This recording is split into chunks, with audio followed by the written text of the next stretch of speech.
أهلا. ده فيديو جديد يعني. معلش بس إيه بس كده يعني. رتب الدنيا دي. طبعا أهم حاجة معانا كوباية الشاي طبعا. والنهاردة أنا حابب أتكلم عن حاجة بسيطة يعني. بما إني يعتبر يوم مشرق بالإنجازات، يعني مع إني محققتش كل التاسكات اللي ورايا، بس ستيل اتس اوكي يعني. جاب تقريبا نسبة 70-80%، فدي زي ما اتكلمنا قبل كده إن دي تعتبر نسبة نجاح. فالنهاردة أنا جاي أتكلم عن حديث قال رسول الله صلى الله عليه وسلم: اللهم بارك لأمتي في بكورها. فمتى يبدأ وقت البكور يعني؟ فالحديث رواه أبو داود والترمذي وحسنه ابن ماجه وأحمد عن صخر بن وداع الغامدي رضي الله عنه النبي صلى الله عليه وسلم قال: اللهم بارك لأمتي في بكورها. وكان إذا بعث سرية أو جيشا بعثهم من أول النهار. وكان صخر رجلا تاجرا، وكان يبعث تجارته أو من أول النهار، فأسرى وقصر ماله. والبكور هو صدر النهار وأوله. وروى أبو داود وأحمد والنسائي من حديث النعمان بن مقرن قال: شهدت رسول الله صلى الله عليه وسلم إذا لم يقاتل من أول النهار آخر القتال حتى نزول الشمس وتهب الريح وينزل النصر. يعني باختصار الحديث ده هو دعاء النبي صلى الله عليه وسلم للأمة بتاعته بالبكور، بالبركة في وقت البكور اللي هو أول النهار، اللي هو من طلوع الشمس تقريبا. تمام.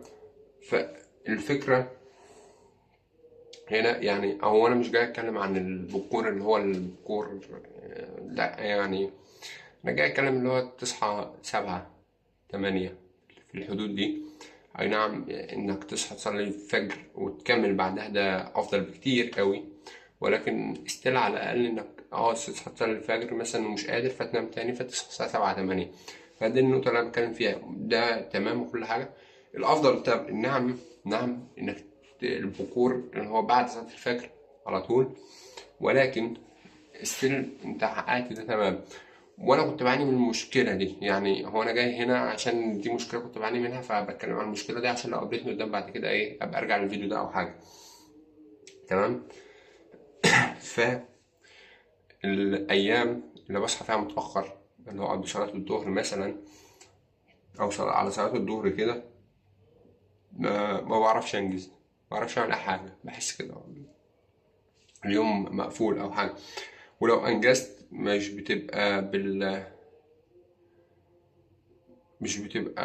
انجاز اللي هو يعني مثلا انجزت ان هو انا عملت العادات، بس ده الانجاز. يعني عملت العادات من غير ما لكن ان انا بقى عملت التاسكات اللي ورايا وعملت وخلصت مثلا، او عندي كورس عندي بتاع. والحمد لله دلوقتي في حاجه تجبرني ان انا اصحى بدري، هو الكورسات اللي انا باخدها. الكورس بتاع ITI، فمعادي الساعه 9 كل يوم. هعمل ايه؟ ما عنديش غير اصحى الساعه 9 الصبح، ما عنديش حاجه تانية. وده شيء بشكل ما جيد، لأن هو حطيتك 9 الصبح، يبقى أنت لازم تصحى 9 الصبح. وبرضو يعني آه، مريحك، يعني اللي هو 9 الصبح يعني 9 الصبح أنت تكون جاهز بكوباية الشاي بتاعتك، أو كوباية القهوة، الكوفي بتاعك، وقاعد فاتح لابك جميل، او فاتح الكمبيوتر بتاعك، فاتح البتاع، فاتح مستني الدكتور او المعيد او ايا كان اللي هيخش يشرح لك يعني. تمام.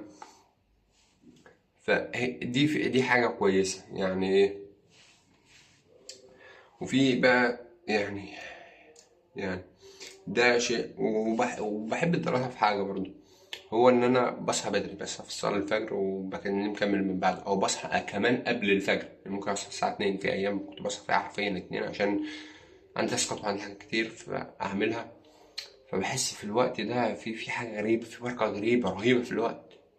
يعني بعمل حاجات كتير قوي، الوقت ما بيخلصش انفينيتي. يعني بحس اللي هو اي نعم لما برجع بحس ان اليوم طويل قوي لما بروح الكلية وارجع تاني يوم الساعة 8 من 2 ل 8. فانت اللي هو 16 ساعة حاسس ان اليوم طويل قوي، وتروح تنام 8 ساعات 6 ساعات، فاللي هو بتبقى بس ستيل، او 4 ساعات على حسب ما ربك بيفتحها يعني عليك تلحق تنام. بس انت بتحس بحاجة غريبة، تحس ان الدنيا في بتعرف تاخد وتدي. يعني مثلا في الايام اللي انا كنت، خلينا نتكلم في الاجازه، يعني بما اننا في الاجازه دلوقتي فخلينا نتكلم في الاجازه. الايام اللي انا كنت بصحى فيها متاخر، في ايام كنت بنجز، أي نعم، لاني كنت حاطط ليميتيشن لو حد ادنى، خلاص هو ده هيتعمل وبس. في ايام زي دلوقتي اللي هو في تاسكات، فانت مش عارف التاسك ده هتاخد منك قد ايه. يعني ايه؟ في اما كنت حاطط، كنت الاول كنت حاطط ليميتيشن، فانا كنت عارف ان في الحاجه دي الحد الادنى بتاعها هياخد ساعه بس، او هياخد نص ساعه ربع ساعه، فانت خلاص انت عارف هي بتاخد دي. لكن مثلا دلوقتي انا شغال على ابلكيشن وبعمل كودنج وبتاع، فالابلكيشن هو بياخد حاجات كتير أوي، يعني ان انا اعدل بج، ان انا اصلا اقعد ادور على البج وادور عليها واشوفها وتيست واجرب يطلع لي بج جديده. فده بياخد حاجات كتير أو وقت طويل أوي، انت بتلاقي نفسك اتسحلت في الكود، مش عارف انت دخلت فين وخرجت امتى يعني. مع اني الكود يعني بشكل كويس انا كاتبه، يعني كاتبه بشكل منظم، بس الله يسامحه الشخص اللي معايا كاتب لي فاريبلز باسامي ربنا يبارك فيها ويبارك فيه، ومختار شويه الوان نقينا في الكود في الجي اي. ايوه انت عارف نفسك، انا عارف انك بتتفرج على الفيديو ده. بس يعني لما اصحى بدري بحس ان في حاجه كبيره كده. فهي ده الفكره اللي انا جاي اتكلم عنها النهارده باختصار: اصحى بدري، انجز اللي وراك بدري. يعني مثلا النهارده، يعني انا صاحي الساعه 8، 8:30 تقريبا، 8. تمام.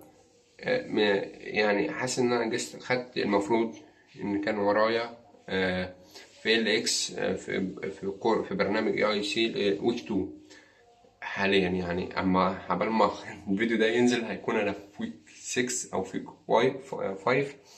فالمهم، فالاسبوع التاني، فالاسبوع اصلا هو بياخد من تقريبا 10 ساعات او حاجه. فانا الحمد لله انجزته في وقت وحققت سكور محترم 95%. يعني استيل رقم كويس،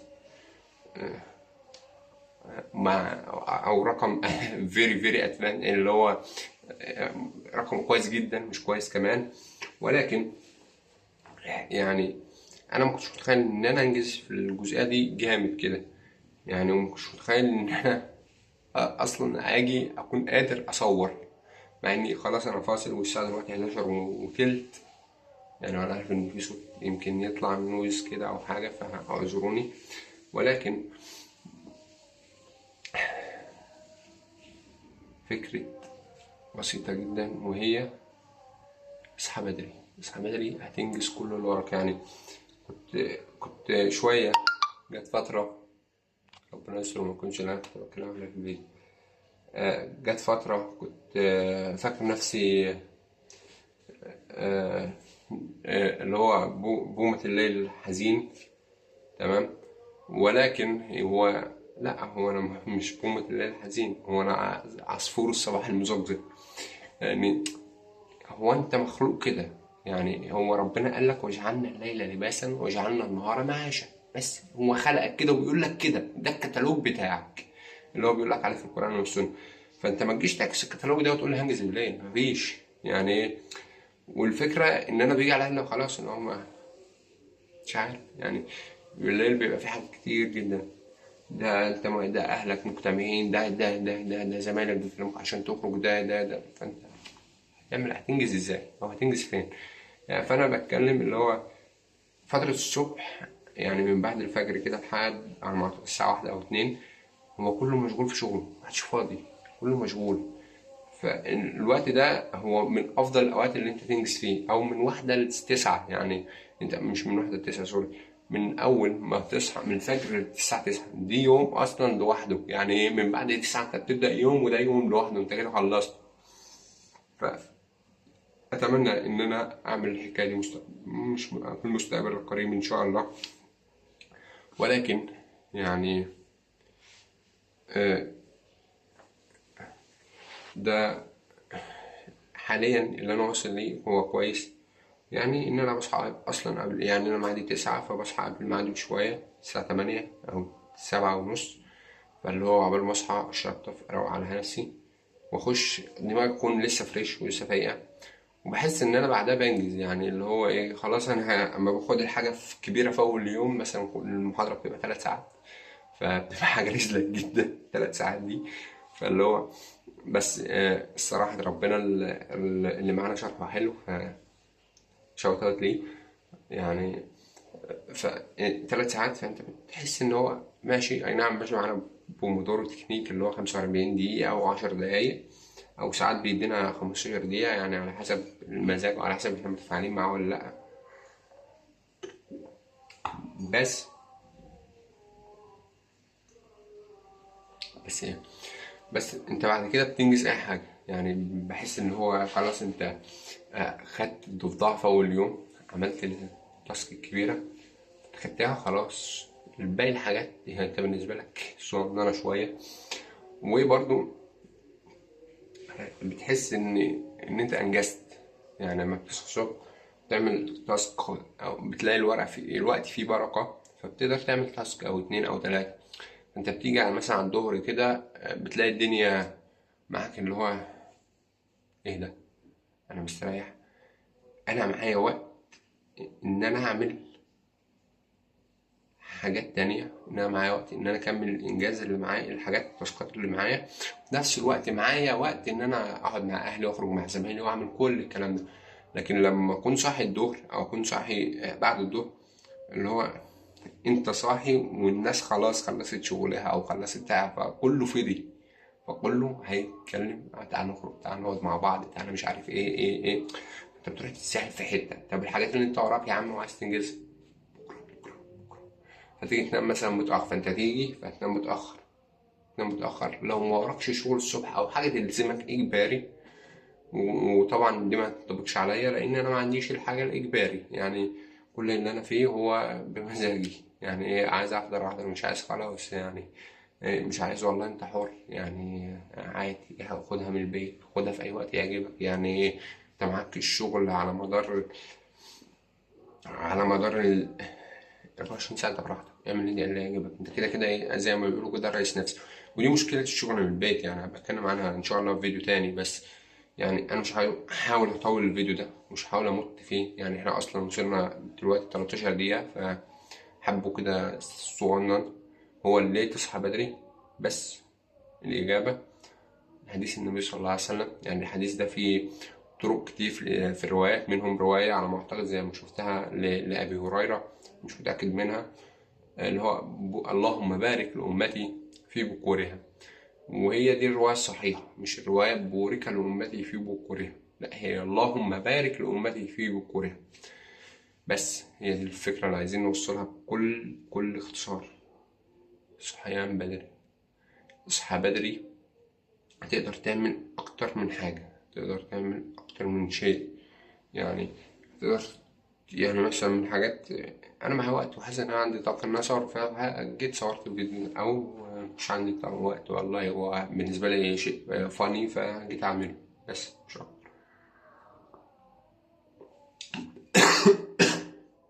بالرغم إن أنا مش قادر أعمل الفيديو ده، لا. لكن اليوتيوب دلوقتي بقى بالنسبة لي حاجة فاني، يعني حاجة أنا عايز أتكلم، عايز أفضفض أو عايز أفضي دماغي، فبفتح الكاميرا وبقول كل اللي عندي. والناس اللي عايزة تسمع يا مرحب، واللي مش عايز تسمع برضه يا مرحب. يعني إيه، هو بس أنا بعملها عشان أنا بحب الحاجة دي وعايز أعملها، بس عشان دي هواية عندي، هواية، بس هي هواية. شكرا. غير بقى الحاجات التانية، يعني بقى الحاجات التانية هي تحت الشغل. يعني واحب ما تعمل حتى تعمل ما تحبوا، الكلام عميق كده، فمش عايزين ندوش دماغكم بيه حاليا. بس هو اللي احنا عايزين ندوش دماغك بيه وعايزين انك تفكر فيه هو حتة حاول تصحى بدري. ولو انت اوريدي بتصحى بدري وحاسس ان يومك محروق، فاصحى بدري ساعة او ساعتين عن ميعادك، هتلاقي معاك وقت تقدر تعمل الحاجات اللي انت عايزها. ممكن تقرا كتاب، تسمع بودكاست، او ممكن تسمع بودكاست وانت في المواصلات عادي. يعني حاليا انا بسمع سلسلة في المواصلات فيديوهات، اللي هي تقريبا سلسلة بتاعت علي محمد علي، اللي بتتكلم عن المال، اللي هو لماذا لم ألخص كتب الثراء في قناتي حتى الآن. تقريبا ده كان العنوان، أو سلسلة كتب الثراء، حاجة زي كده. هو تقريبا نزل فيها 5 فيديوهات، فسلسلة رائعة وبتتكلم فيها عن الكتب دي، وازاي ان احنا نطوعها عندنا في الاسلام، وازاي نطوعها ونستخدمها عندنا في الشرق الاوسط. يعني فبس اللي انا كنت بتكلم فيه، اصحى بدري شويه، انت عندك وقت تعمل كذا حاجه، تعمل اكتر من حاجه، تعمل حاجات ممكن تطورك، او ممكن تتفرج على فيديو احمد ابو زيد ورط نفسك. وللصراحه انا كنت مشيت بالنصيحه دي قبل ما اسمع الفيديو يعني. كنت قاعد في فتره ملان، فانا دخلت قدمت في كل الكورسات اللي قدامي، والحمد لله كتير منهم اتقابلنا فيها ودوسنا يعني. ودلوقتي اي نعم بنصيح ان احنا مشغولين في اكتر من حاجة، بس فرحان ومبسوط. مبسوط ان ده بعدين هيديني مردود. مش ممكن بعدين هيديني مردود، هو اصلا بيديني مردود وهو شغال فيه. فاللي هو ايه، هو مبدأ كده كان مش عارف هو صح ولا غلط. تفسير آية، بس لو كنت سمعته في بودكاست كان مستضيفين فيه عبد الله سلام، اللي هو مدير شركة، أو السي او بتاع شركة مدينة مصر، أو المدير التنفيذي بتاع شركة مدينة مصر، اللي هي كانت مدينة نصر سابقا. واللي هي إيه، اعملوا آل داود شكرا قليل من عبادي الشكور. يعني اشتغل، اعمل عشان تشكر، فربنا هيكافئك. فتعمل عشان تشكر النعمة، فربنا هيكافئك. فهي ايه، لوب كده، انفينيتي لوب. وفي تاني جزء تاني و... و... وليس الإنسان إلا ما سعى، وأن سعيه سوف يرى، وأن وسيجزاه الجزاء الأوفى. تقريبا هو ده. يعني أنا مش عارف النطق صح ولا غلط برضه في الآية، لأني مش قاريها بالتجويد ومش قاريها من المصحف، اعذروني لو في أي أخطاء. يعني أنا عارف إن أنا مخطئ. فهي دي الفكرة. اللي هو أنت بتشتغل عشان إيه، ربنا يكافئك، فبتكافئ نفسك، فربنا بيكافئك، فبتشكر، فبتشتغل. فهي إيه، أنت شغال كده في دوامة لا نهائية، وده شيء كويس. ولكن أنت ممكن تسمع فيديو بتاع أحمد أبو زيد زي ما كنت بتكلم، اللي هو ورط نفسك، اللي هو اعمل ازنق نفسك خلاص، اللي هو حط نفسك قدام الأمر الواقع وبس. يعني أتمنى إن دي تكون النصيحة المفيدة يعني. والصراحة يعني أنا مورط نفسي في أكتر من حاجة، وملزم نفسي في أكتر من حاجة، بس مبسوط وأنا بعمل الحاجات دي. ستيل أنا مبسوط يعني. والله مش اللي هو مبسوط، اللي هو مش في حاجة، يعني في حاجات أنا مش راضي عنها، بس مبسوط وأنا بعملها. اللي هو خلاص، يعني في مبدأ اللي هو تقبل الشيء وخلاص يعني. ودي هنتكلم عنها في إن شاء الله، إن شاء الله في فيديو قدام، اللي هو إزاي تنبسط إنك بتعمل حاجة فمغصب عليها أو مجبر عليها يعني. بس يعني وفي حاجات بلوت تويست كده، ممكن نستضيف واحد نكلمه في شوية حاجات كده ونشوف يعني. أو أستضيف نفسي وأتكلم في ستوري لم تحكى من قبل في البودكاست الجديد اللي هنعمله. لو عملنا أصلا بودكاست، يعني هي هتبقى برضه حلقات فضفاضة كده، بس هتبقى بمونتاج، لأن هنجيب فيها ضيف، وأنا عارف الضيف ده كويس جدا. فعشان كده أول حلقة أستضيفه هتبقى في آخر السنة، آخر حلقة في السنة دي هتنزل، وهتبقى بمونتاج. ماشي، أنت عارف نفسك يعني. أتمنى إن أنت تسمع الحلقة دي أصلا. والصراحة دي أول مرة أشرب كوباية الشاي كلها في الحلقة وأنا بصور. ولكن خلينا نتكلم بقى ونقفل الموضوع.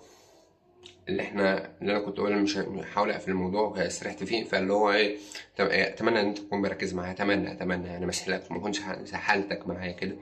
ولكن اللي انا عايز اقوله بكل اختصار هو اصحى بدري عشان تلحق تنجز اللي وراك، وخليك من الناس اللي ده من أمة النبي اللي ربنا اللي دعا لهم في البركة والبكور. والبكور هنا هو أول النهار، فانت عندك لحد اول الظهر، وده اول الظهر اذن، فانت كده بقيت في منتصف النهار، فانت خلاص.